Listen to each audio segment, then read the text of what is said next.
Baik, selamat pagi semua. Assalamualaikum warahmatullahi wabarakatuh.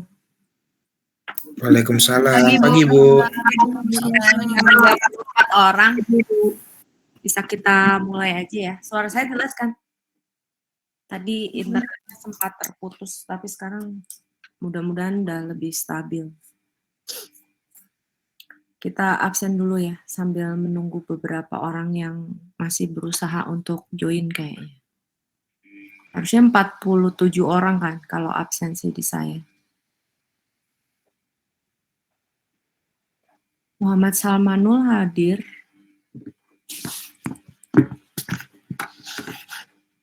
Belum ya. Karisma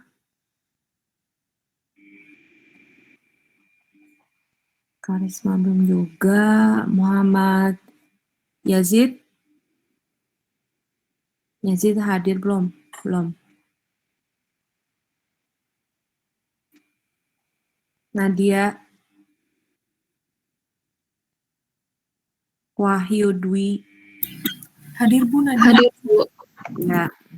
Nadia dan Wahyu Dwi. Filsa Hadir Bu. ya. Dan di Permana Hadir, Bu. ya. Praita Hadir Bu. ya. Goldi MBKM, Fatih MBKM, Asfen Fatia Hadir Bu. hadir. Baby Sakit Bu dia. oh iya. Oh ini yang ada suratnya itu ya, Baby ya? Iya Bu. Oke, terima kasih. Diingatkan lagi, saya hampir lupa. Teresa hadir. Ya. Hadir Bu. Iya. Kenapa kamu belum bangun? Sambil nguap-nguap masih oke lah ya, masih bisa join ya kan? Muhammad Yasaf. Belum ada. Rara Siti MBKM. Hadir Bu. Oh, Terin lagi terinfeksi. Cepat sehat ya, Terin. Jangan kemana-mana, Terin. Isolasi di rumah. Makan yang banyak. Ibu Muhammad Saif hadir, Bu. Ya. Nanti yang belum hadir yang sudah terlewat, nanti saya panggil lagi ya. Sekarang saya lanjutkan dulu ya. Terin, kamu jangan diet-diet. Rata-rata yang diet itu sekarang jadi daya tahan tubuhnya menurun, lalu mudah terinfeksi virus gitu ya, virus apapun sih sebenarnya. Nanti juga udah tua kayak saya peot ya. Beda lagi ya kalau peot mah ya, bukan kurus ya. Saya gemuk tapi peot gitu gimana sih? Ya sudah, kita lanjutkan dulu, maaf ya.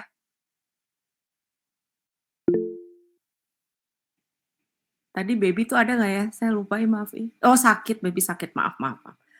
Muhammad Yasaf. Hadir, Bu. Sayaf, Bu. Ya maaf, saya. Oh ya maaf ya, aduh saya suka mengada-ngada gitu. Rara ada Rara? Ada Bu. Ya, Muhammad Farel.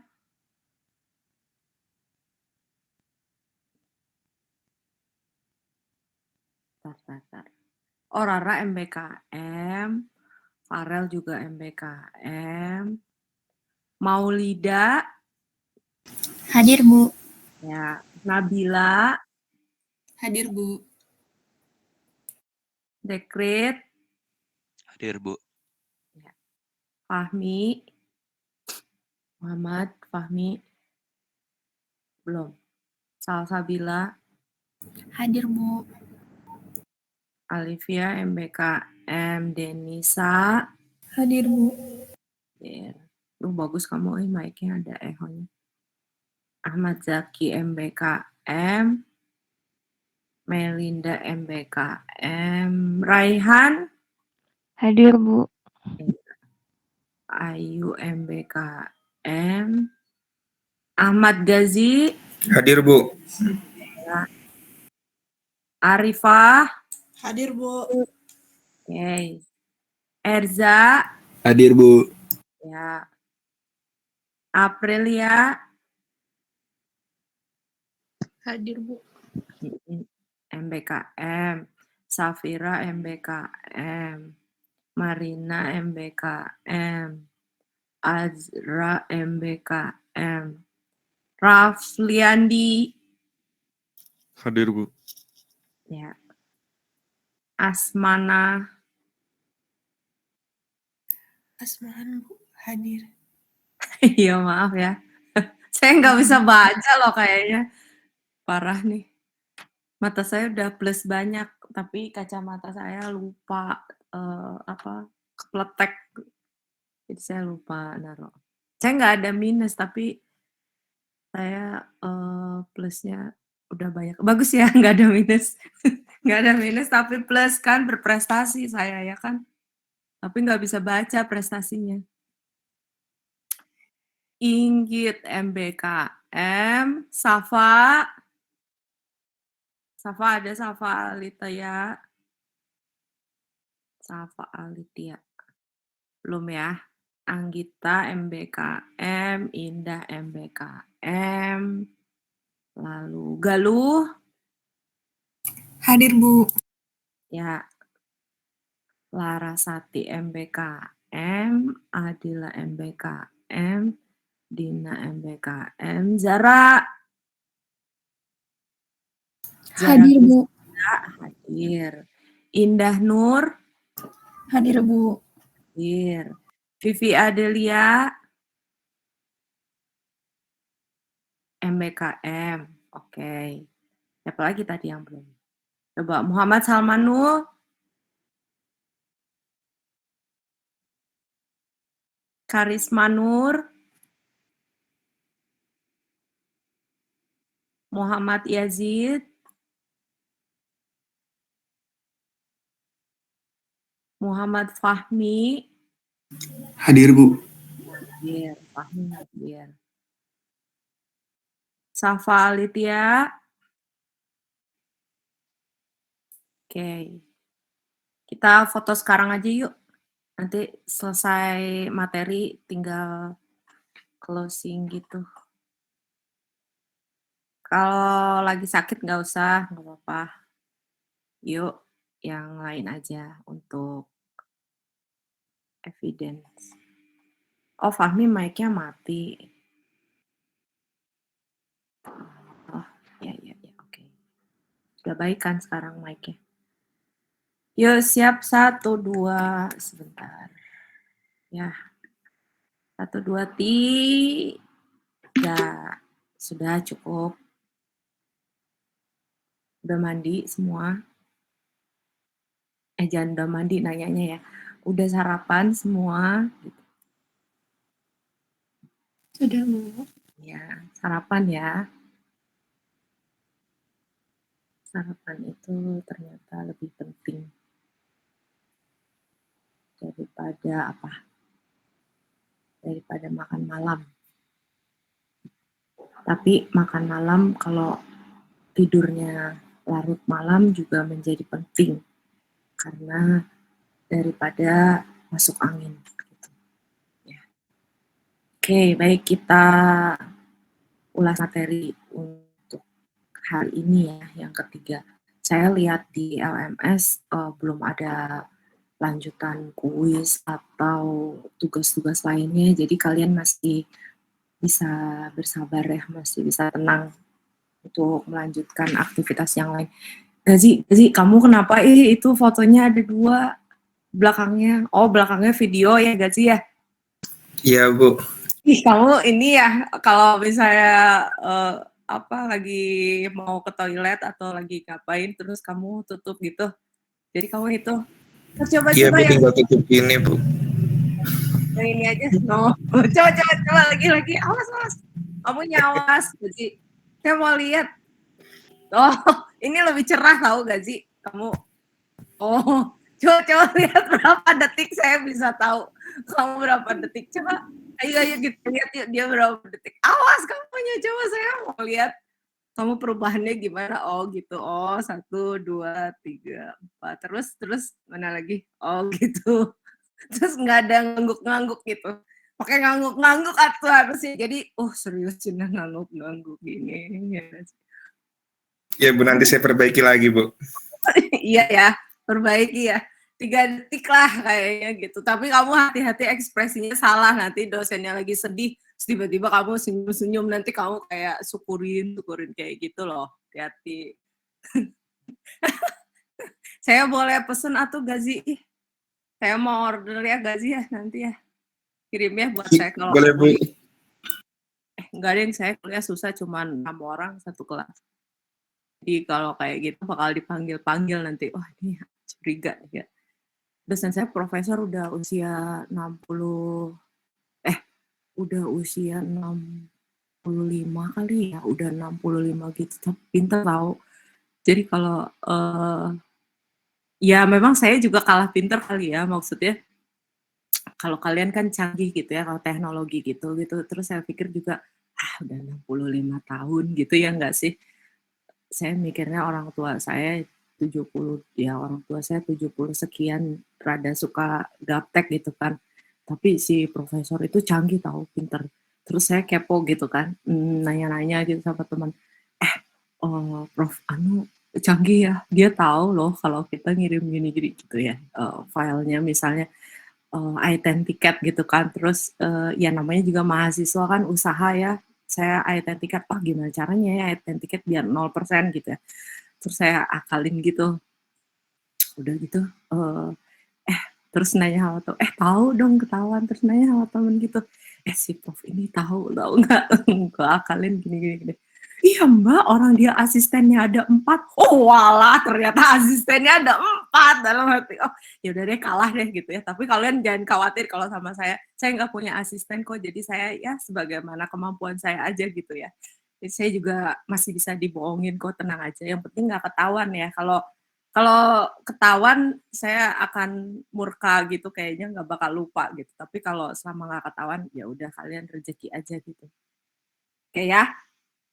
Baik, kita lanjutkan. Maaf ya, iklan dulu ya. Terin, kamu nggak usah kuliah, tuh bobo aja lah.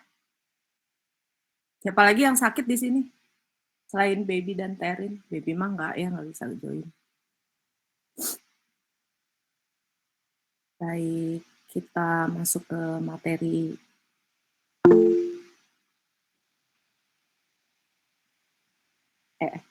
Ya. Oke, jadi struktur sosial ya. Jadi kita akan bicara mengenai arsitektur istana dan peribadatan pada saat Prahindu-Buddha. Jadi Prahindu-Buddha itu atau Neolitikum itu berada pada 100 sebelum Masehi sampai 400 Masehi. Kemudian nanti dilanjutkan oleh periode Hindu-Buddha, periode Islam, periode kolonial. Itu udah kesini tuh ya. Sampai sekarang mungkin masih digunakan yang kolonial ini. Nah, sampai saat ini yang saya temukan pun juga, jadi bagan pemerintahan adat itu yang bisa kita referensikan, yang maksudnya lumayan rada lengkap atau bisa kita pelajari lebih lanjut dan bisa dijadikan contoh itu adalah pemerintahan adat Baduy, karena mereka cukup terorganisir begitu ya. Jadi di sini di Baduy ini masih mempertahankan, jadi bukan teknologi itu mungkin sedikit demi sedikit mau nggak mau harus diterima kan, atau udah pasti masuk gitu ya. Tapi mereka tuh selalu mempertahankan gitu. Jadi kayak yang penerangan tidak menggunakan listrik gitu, terus tidak menggunakan pupuk kimia buatan pabrik gitu ya. Jadi terus warga Baduy itu hingga saat ini pantang naik kendaraan bermotor. Nah, lalu menenun kain yang dipakai itu sendiri begitu ya, lalu membangun jalan di kawasan, lalu untuk rumah-rumahnya mereka itu juga dia lakukan bersama-sama gitu dengan sesama penduduk Baduy. Lalu tidak menjual padi yang mereka tanam gitu. Jadi padi itu digunakan ya untuk masyarakat sekitar, makanya lama-lama mereka juga kayak nggak pernah kehabisan sih ya, karena si padi itu kan terus gitu, lalu masyarakatnya juga ya lama-lama makannya segimana mungkin, atau udah ada yang kerja keluar juga atau gimana, nah saya juga kurang paham sih.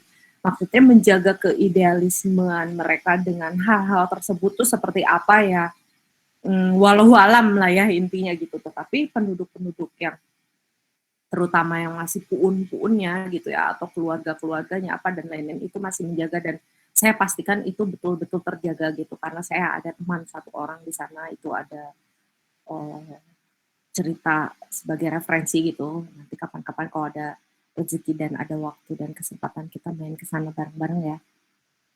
Nah, sistem pemerintahan pada masyarakat ini masih tercermin pada masyarakat Baduy sampai saat ini ya, di mana terdapat 2 orang pimpinan dan salah satu struktur masyarakat yaitu Puun atau pemimpin di bidang religi dan mistis, dan Jaro yaitu pemimpin di bidang duniawi. Jadi kalau misalnya kalian sakit, ini warga Baduy nih ya, atau yang meyakini keyakinan Baduy kalau sakit, kalau apa, tuh datangnya ke Puun tuh gitu. Tapi kalau misalnya kalian mau bekerja sama, misalnya apa ya, mengolah limbah di sana, misalnya pengabdian masyarakat apa dan lain-lain, nah itu ke Jaro gitu ya.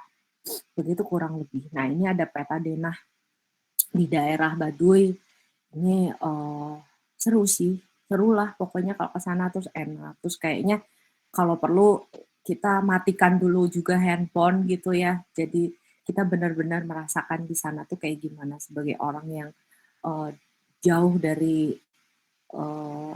sosial media terutama gitu ya, atau komunikasi digital apa dan lain-lain gitu, jauh sehari, 2 hari, 3 hari mungkin kita bisa nyaman sih. Tapi hari keempat kalau saya udah rada nggak tenang gitu, karena aduh ada info apa ya, meskipun cuti misalnya gitu ya, tapi kan ada keluarga apa dan lain-lain. Kapan-kapan ya diingatkan kalau ada waktunya kita main ke sana bareng-bareng. Ada Baduy dalam, Baduy luar, ada pemukiman ya, itu sebenarnya harus dilihat sendiri sih. Kalau dari denah mungkin banyak bisa dicari, tapi ya seperti apa ekspektasi kalian, nah nanti dibuktikan kalau kalian ke sana. Lalu di sini salah satu contoh lainnya adalah situs Gunung Padang. Jadi di situs Gunung Padang ini ada tradisi seni pertunjukan begitu ya. Jadi di sini tuh si seni pertunjukan tersebut gitu, baik itu tarian atau nyanyian atau alat musik apa dan lain-lain gitu ya, tidak hanya untuk seni pertunjukan yang diapresiasi seperti kita kalau nonton tari atau nyanyi atau apa gitu, tapi di sini seni pertunjukan itu bisa digunakan atau mereka menggunakan hal-hal tarian, nyanyian dan lain-lain itu untuk hal pemujaan dan rasa syukur kepada ruh leluhur begitu ya, pada Sang Hyang. Jadi di sini tuh apa ya, pertunjukan tradisi itu gitu, yang kita ketahui pertunjukan tradisi itu adalah ritual gitulah intinya ya.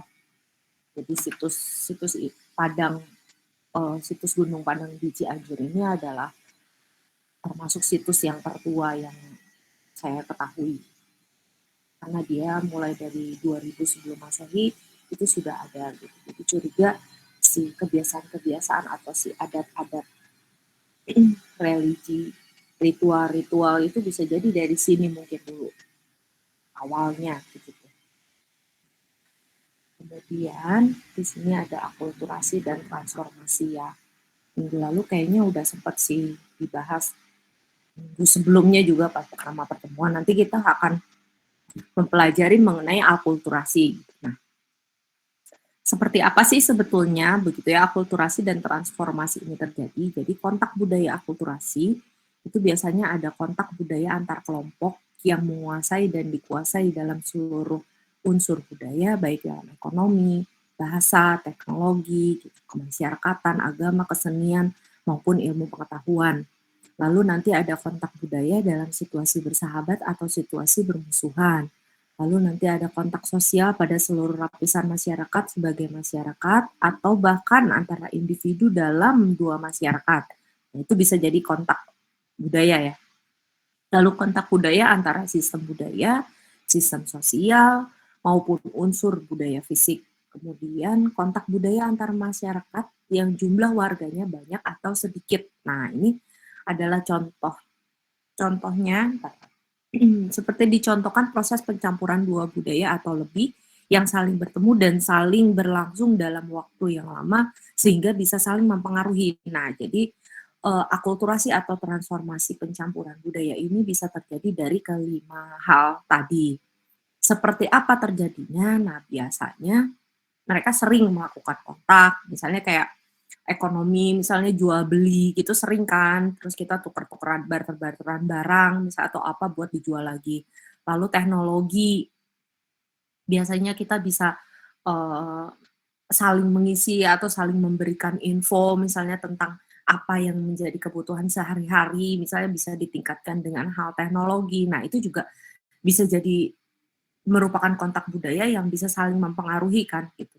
Kemudian bahasa udah pastilah gitu ya, kalau kita contoh kecilnya teman-teman di kelas ini kalau kuliah online, kalau kuliah onsite begitu ya, luring, itu kan pasti dari berbagai daerah kan. Nah, itu sering gitu berkomunikasi, sering ngobrol, sering main bareng-bareng apa. Nah, itu juga salah satu kontak budaya yang mengakibatkan akulturasi, jadi mengakibatkan pencampuran budaya atau bahkan bertransformasi gitu ya, atau bahkan pindah, jadi ada yang terpengaruhnya. Jadi misalnya lama-lama misalnya kalian asalnya dari mana, misalnya dari Kalimantan, terus saking lamanya nih udah di Bandung, misalnya nanti kuliah bareng gitu, apa main, apa lama-lama. Nah, lama-lama ada hal-hal yang kebiasaan-kebiasaan atau secara bahasa atau tindakan atau apa lama-lama bergeser gitu. Jadi kok jadi kayak orang Bandung ya gitu ya. Pas pulang ke Kalimantan tuh baru disadari. Kok jadi kayak orang Bandung ya?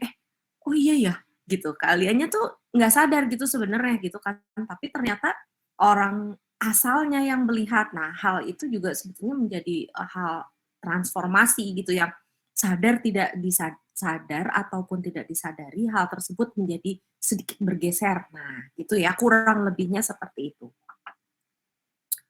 Selanjutnya,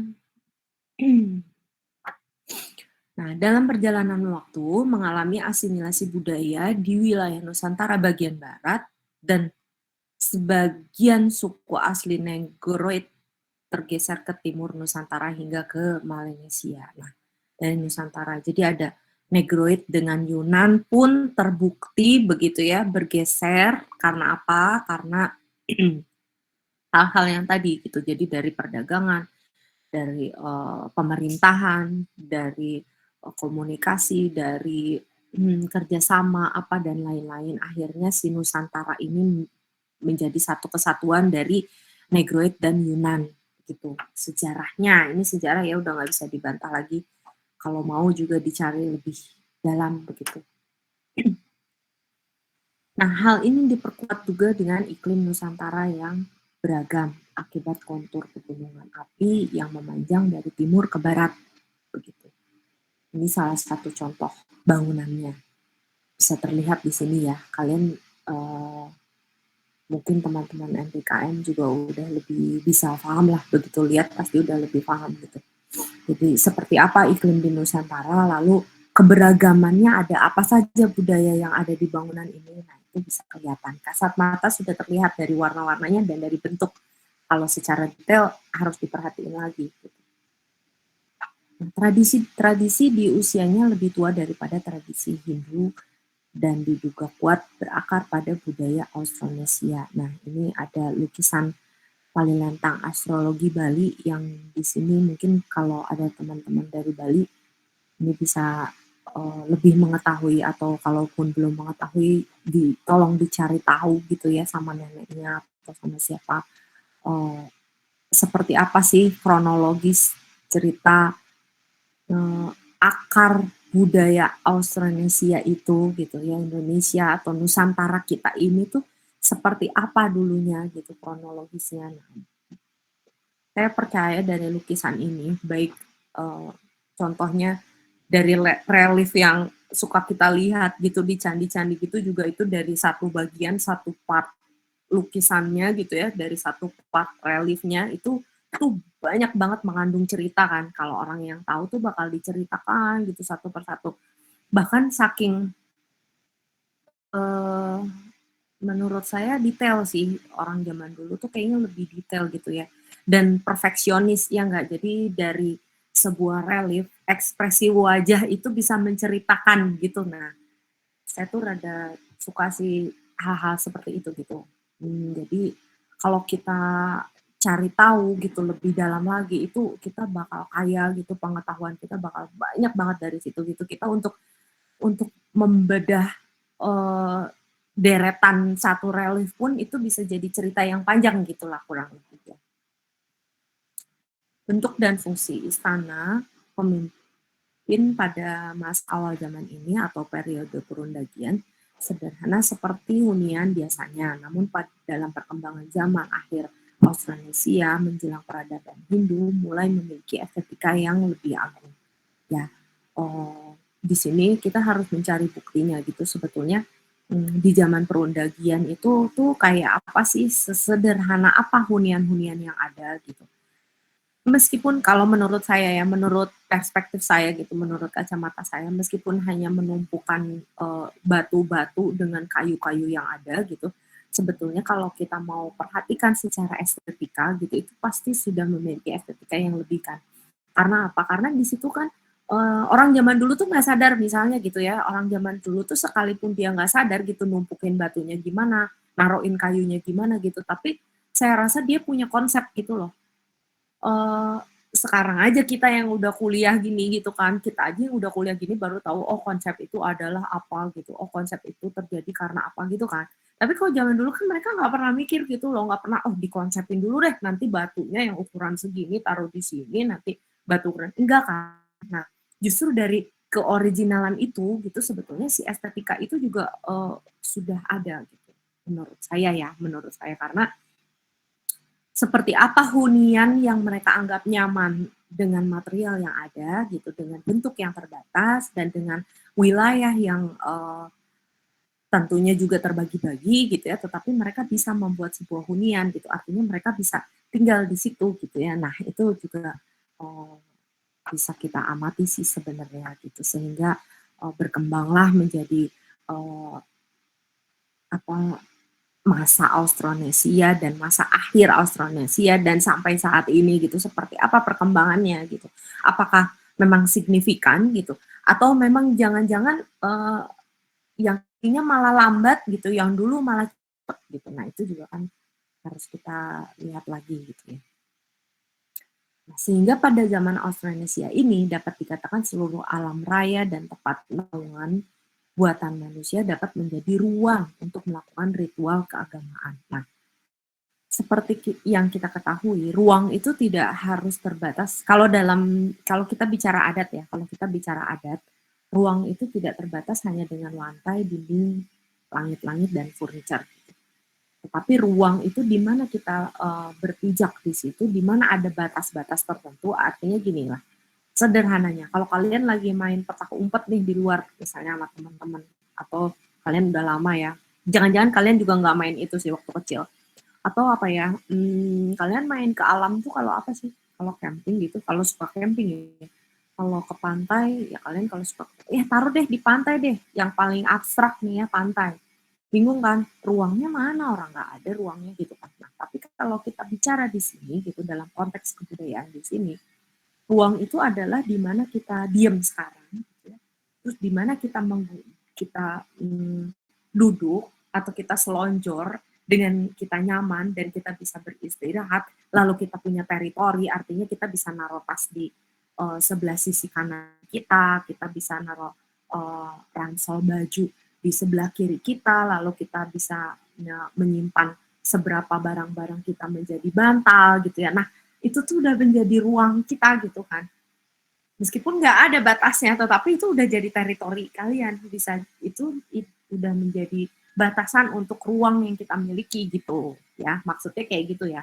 Nah, apalagi pada masa saat itu gitu ya, pada masa saat ini yang kita lihat sekarang ini, zaman Austronesia ini, semua ruang di dataran wilayah yang mereka miliki itu menjadi ruang ritual mereka, itu menjadi ruang keagamaan, itu mereka menjadi tempat-tempat di mana mereka melakukan ibadah, di mana mereka melakukan pertanian, bekerja dan lain-lain gitu ya. Maka dari itu beribadahnya pun bisa masih dengan tarian rame-rame gitu ya, dengan membawakan alat musik rame-rame gitu, lalu sambil bernyanyi-nyanyi apa dan lain-lain, atau membaca kitab-kitab suci apa dan lain. Nah, itu menjadi ruang seluruhnya. Jenis-jenis tempat peribadatan. Dulu tuh ada menhir, dolmen, sarkofagus, kubur peti batu, waruga, punden berundak, dan arca ini yang ditemukan ya, yang berhasil ditemukan. Saya nggak tahu lagi kalau masih ada yang menemukan, atau bahkan kalian mungkin bisa mengorek sejarah-sejarah yang lain sehingga menemukan dulu tuh ini dipakai ibadah loh. Nah, siapa tahu kayak gitu ya. Jadi kalau ada menhir itu batu yang tegak atau seperti tugu yang tingginya ya tidak melebihi manusia berdiri saat itu, tapi ada juga yang gede gitu ya, nanti ada juga yang gede bentuknya, tetapi namanya udah bukan menhir saya rasa. Berfungsi sebagai tempat pemujaan roh nenek moyang atau tanda peringatan orang yang telah mati. Nah, jadi menhir itu seperti kalau kita sekarang yang suka digunakan untuk makam nisan gitulah ya. Nah, kalau zaman dulu tuh itu sejarahnya tuh dari si menhir yang mereka temukan, lalu mereka percaya kalau itu tuh akan ada nenek moyang di situ. Oh ya, mohon maaf ya, kalau kita bicara Nusantara, itu akan berbeda dengan agama ya. Jadi kalian jangan bantah, enggak Bu, dalam agama saya begini, enggak boleh loh Bu kayak gitu. Iya, saya juga paham gitu ya, kalau menurut agama saya.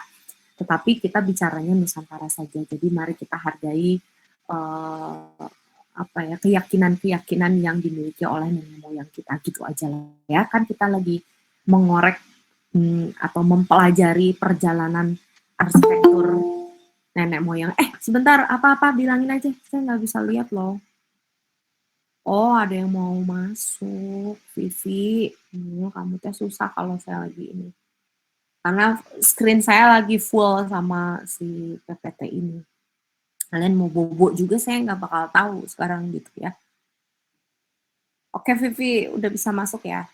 Oke, selanjutnya dolmen. Dolmen berupa meja batu terdiri atas batu lebar yang ditopang oleh beberapa batu lain. Dolmen berfungsi sebagai tempat persembahan untuk memuja arwah leluhur.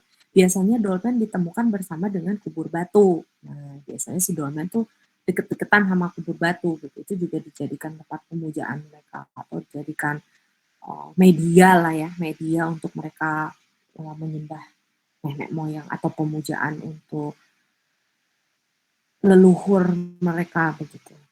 Sarkofagus berupa kubur batu, bentuknya seperti lesung yang diberi tutup, jadi lisung ya kalau lesung. Nah, terus tapi dikasih tutup gitu, nah itu sarkofagus.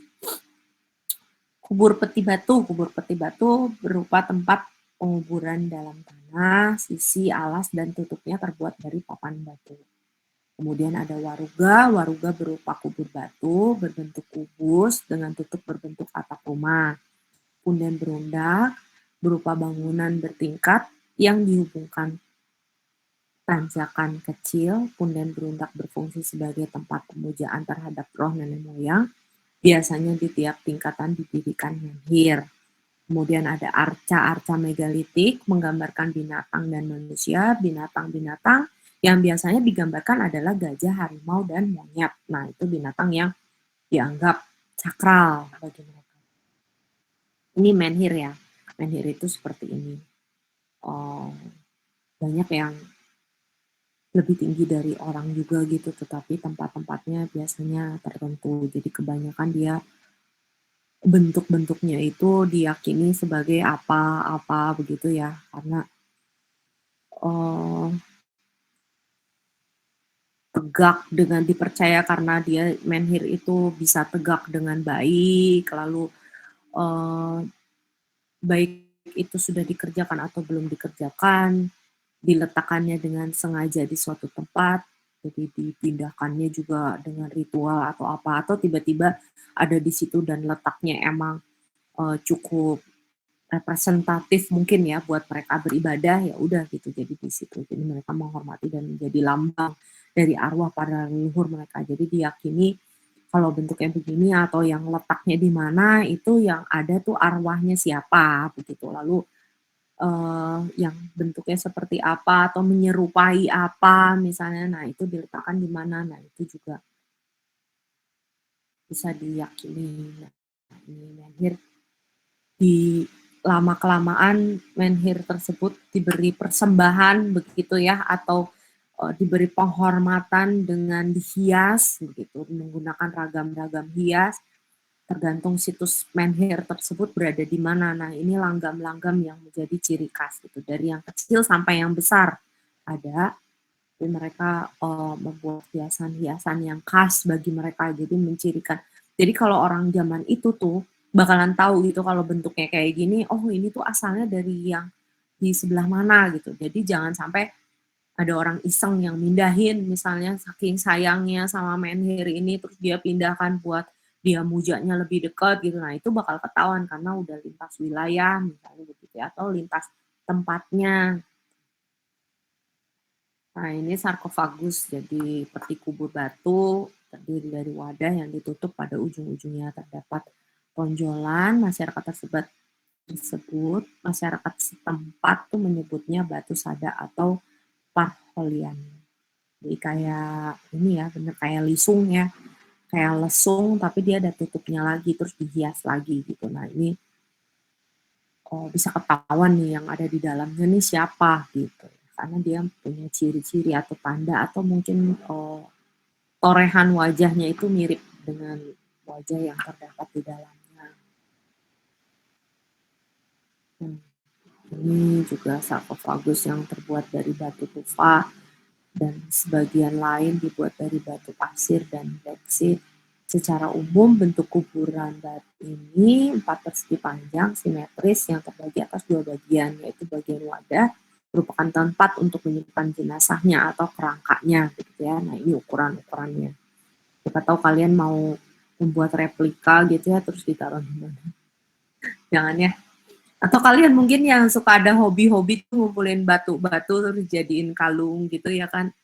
Jadiin apa gitu, jimat-jimat gitu yang tiba-tiba dibentuk lalu diukir gitu terus dibawa-bawa biar kalian tetap selamat gitu supaya berkah selamat gitu. Kalau kemana-mana itu yang menjadi penjaga misalnya ada ya kayak gitu ya. Nah, berarti itu masih ada keturunan nih dari bangsa-bangsa Hindu di masa pra-Hindu Buddha. Begitu. Waruga adalah kubur atau makam leluhur orang Minahasa yang terbuat dari batu dan terdiri dari 2 bagian. Bagian atas berbentuk segitiga seperti hubungan rumah dan di bagian bawah berbentuk kotak. Bagian tengahnya ada ruangnya, jadi ini ada ruangnya tuh.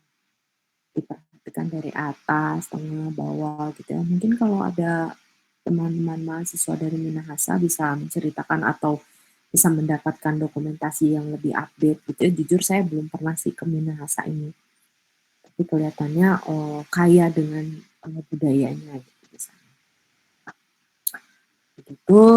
Nah, ini adalah bagian hubungan waruga, terdapat ukiran yang berfungsi sebagai penanda keluarga, pekerjaan, kapan jenazah tersebut dimasukkan ke dalamnya. Begitu ukiran-ukiran ini dibuat dalam berbagai corak, diantaranya tumbuh-tumbuhan, hewan, atau motif-motif geometris tradisional.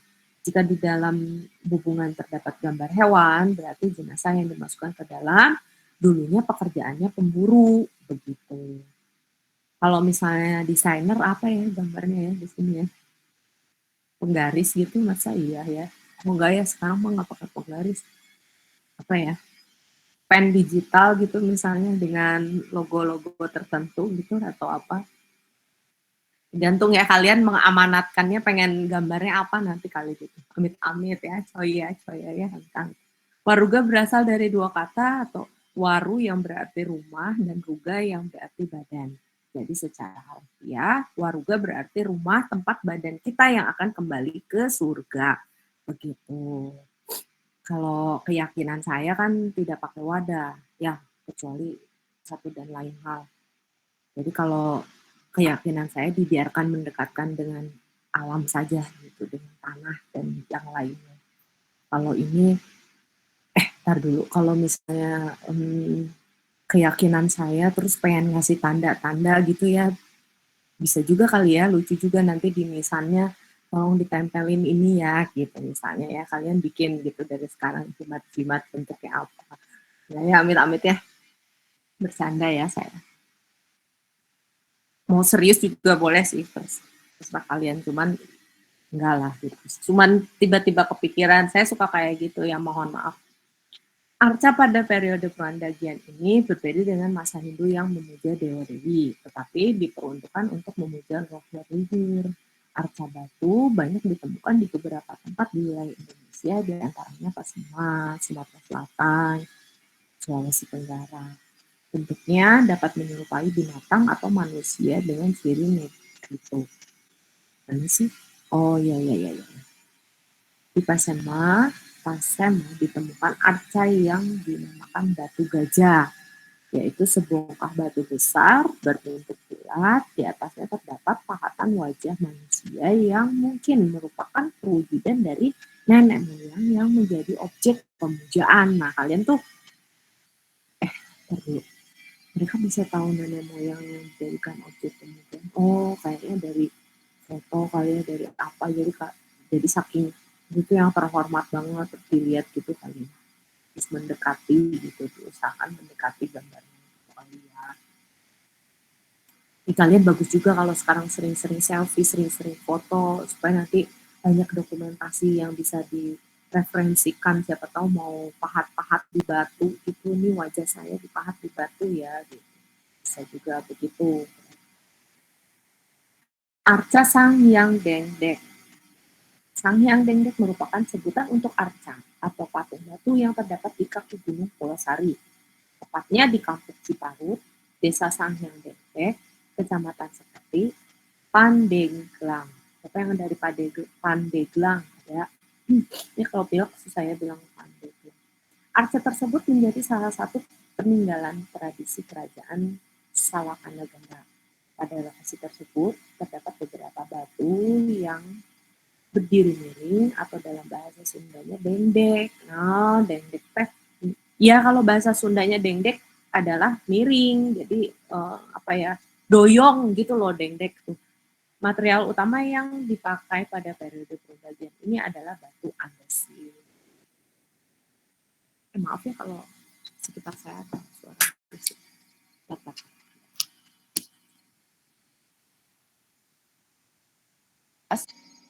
Jelas kan? Jelas ya. Dolmen adalah meja batu, tempat meletakkan sesaji yang dipersembahkan kepada roh nenek moyang. Di bawah dolmen biasanya sering ditemukan kubur batu. Nah, itu meja tuh ceritanya, ambalan meja tuh yang atas. Lalu di bawahnya tuh terdapat kubur batu begitu. Jadi ditutupin lagi gitu. Dolmen-dolmen yang masih dapat disaksikan sampai sekarang mempunyai bentuk-bentuk besar sehingga kadang-kadang sulit dibayangkan bagaimana batu besar dan dengan berat bertonton itu dapat diangkut. Nah, itu gimana caranya?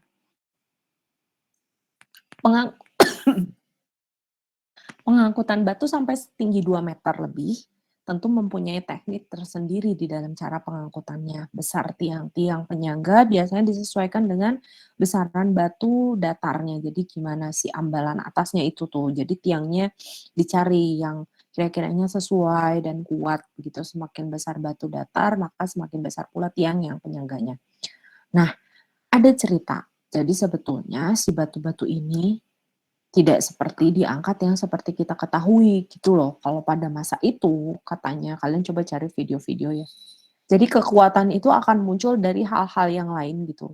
Jadi hal yang masuk akal dan tidak masuk akal ada di sini begitu ya. Jadi kekuatan itu ada kekuatan yang lain yang bisa memudahkan gitu atau meringankan batu-batu tersebut diangkut gitulah ya kurang lebihnya. Karena kan memang di sini juga, masih banyak pertanyaan, gimana caranya sih si batu itu bisa dipindahin gitu kan, karena gede banget gitu mau diangkut. Ya mungkin bisa sih kalau sama satu warganya diangkut, tapi ya terus megangnya gimana, satu warga kan ngantri-ngantri di mana gitu kan. Yang sisinya cuman 1 meter atau 2 meter misalnya, orang yang berdiri di 2 meter itu paling berapa puluh orang gitu, nggak mungkin beratus-ratus, begitu ya. Nah ini nih, bagus banget ya, keren ya kita kalau foto di sini. Bagaimana dolmen yang berdimensi besar itu dapat dibangun zaman dulu? Biasanya batu-batu itu dipindahkan oleh kelompok orang dengan jumlah besar yang bekerja sama untuk mengangkut batu tersebut. Selanjutnya menhir atau batu yang digunakan sebagai penopang atau penunjang lebih dulu didirikan. Jadi didirikan dulu penopangnya, baru nanti terakhirnya yang paling gedenya itu. Gitu. Setelah itu digunakan tiang-tiang kayu yang berguna agar dapat menyangga dan meletakkan batu dasar atau papan batu bagian atas. Jadi dipakai tiang-tiang, dibikin dulu stegernya gitulah ya, dibikin dulu stegernya dari kayu-kayu katanya.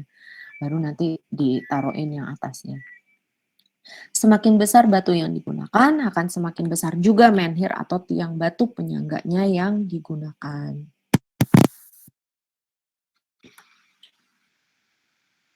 Peti kubur batu tersebut merupakan wadah untuk mengubur mayat. Nah, ini peti kubur batu ya, kurang lebihnya gambarnya seperti ini. Karena penguburan merupakan bagian penting dalam situs kepercayaan. Sebab dalam penguburan terkandung pengertian masyarakat tentang si mati dan untuk kesinambungan si mati. Gitu ya. Jadi, beliau yang sudah kembali ke pangkuannya begitu. Nah ini penting gitu, perlu kita pikirkan gitu. Saat itu juga harus difikirkan apa sih masyarakat itu menganggap seperti apa gitu. Nah ini juga pengaruh terhadap bentuknya gitu. Kalau saat itu pertimbangannya ke situ mencari bentuknya atau diletakkannya di mana gitu ya. Nah itu juga tergantung siapa yang meninggalnya. Peti kubur batu di situs Cipari, khususnya umumnya di Kabupaten Kuningan, dibuat dari jenis batuan andesit yang berbentuk sirap. Konstruksi peti kubur batu dikenal dengan bentuk swastika karena bentuknya persegi panjang, tetapi menyerupai trapesium. Nah ini ada gambarnya ya, kan mirip yang tadi. Sama, hanya beda lokasinya. Peti kubur batu di situs Cipari berorientasi ke timur laut barat daya yang menggambarkan konsep-konsep kekuasaan alam seperti matahari dan bulan yang menjadi pedoman hidup mereka dari lahir sampai meninggal.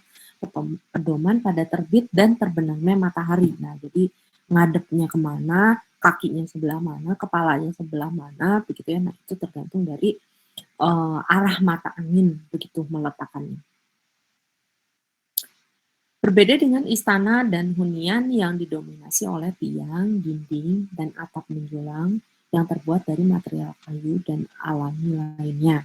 Tempat peribadatan tersebut dari material batu yang melimpah di Nusantara. Nah, karena saat itu tuh nggak ada lagi hasil bumi, yang paling banyak adalah batu. Jadi batu tersebutlah yang digunakan sebagai material untuk istana atau hunian, begitu.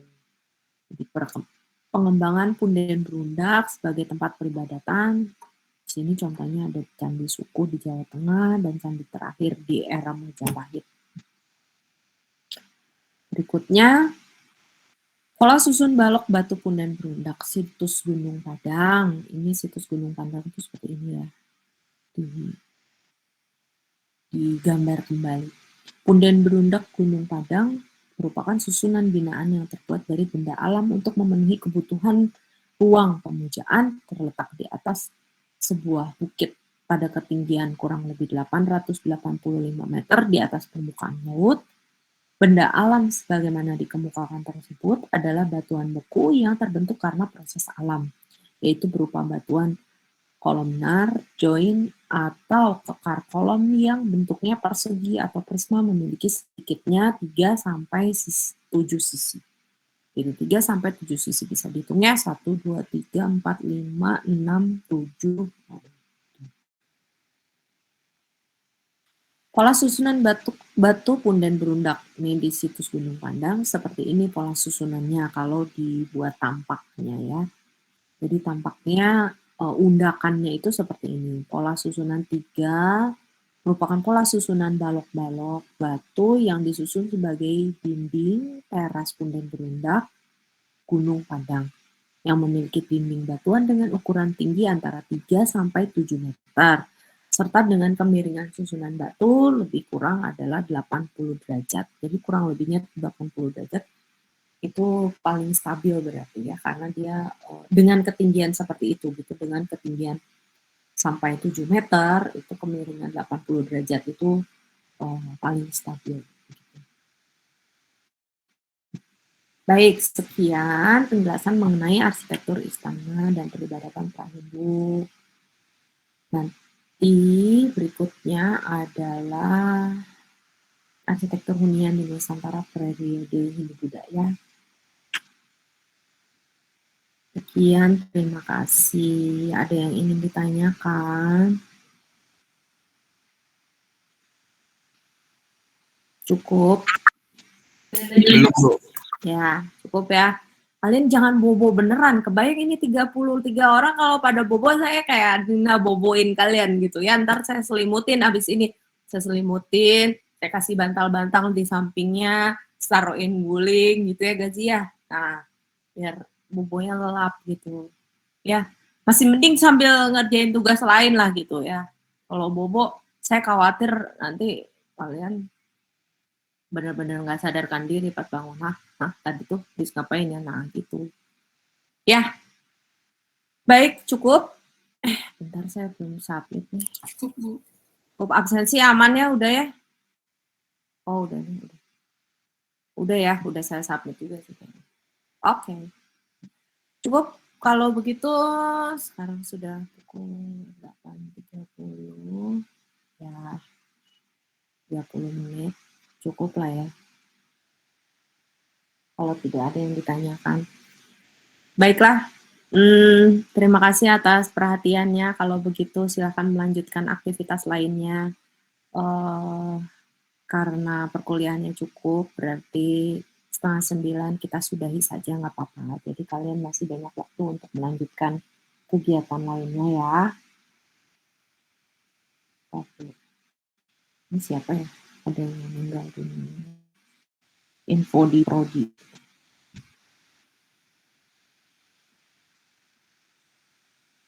Oh, suaminya Ibu Roro meninggal dunia, guys.